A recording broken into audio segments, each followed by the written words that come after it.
पश्चिम बंगालमधल्या निवडणुकीमध्ये तृणमूल काँग्रेसचा सुपडा साफ होऊनही ममता बॅनर्जींची आक्रस्ताळी भूमिका कायम आहे। संविधान धाब्यावर बसवत ममता बॅनर्जींनी मुख्यमंत्री पदाचा राजीनामा द्यायला ठाम नकार दिलाय। निवडणुकी ठरल्यानंतरही मुख्यमंत्री पदाचा राजीनामा न देण्याची देशाच्या राजकीय इतिहासातली पहिलीच घटना आहे। पक्षाचा धुव्वा उडूनही ममता बॅनर्जी पराभव कबूल करायला तयार नाहीये। ममता बॅनर्जी पराभूत झाल्या आहेत, त्यांनी पराभव नम्रपणे स्वीकारावा। पहिल्यांदाच त्यांनी मुख्यमंत्री म्हणून सर्वोच्च न्यायालयामध्ये धाव घेतली। सर्व बाजू ऐकून न्यायालयाने निकाल दिला। आता त्या मोठ्या फरकाने पराभूत झाल्या आहेत। त्यांचे स्वतःचे लोकही त्यांच्यापासून दूर गेलेत, तरीही त्या राजीनामा देणार नाहीत असे म्हणतात। याचा अर्थ काय?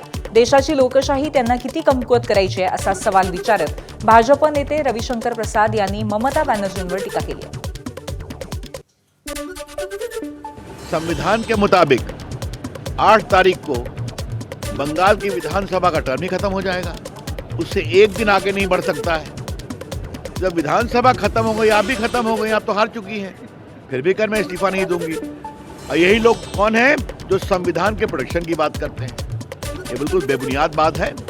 मैं इतना ही कहना चाहता हूँ। जनता ने जवाब दे दिया है, उस जनता के जवाब का सम्मान करिए। पश्चिम बंगालमधल्या सिराज उद्यानावरती भाजप समर्थकांनी शिवाजी उद्यानाचा बोर्ड लावलाय। सिराज उद्यान कोलकात्याजवळ बारासत या भागामध्ये आहे। पूर्वी याला हातीपुकूर पार्क म्हणून ओळखलं जायचं। नंतर पश्चिम बंगाल सरकारने याचं नूतनीकरण करून त्याला सिराज उल दौला वरून सिराज उद्यान असं नाव दिलं। पश्चिम बंगालमधील विजयानंतर भाजप समर्थकांनी उद्यानावरती शिवाजी उद्यान असा बोर्ड लावलाय। एबीपी माझा, उघडा डोळे बघा नीट।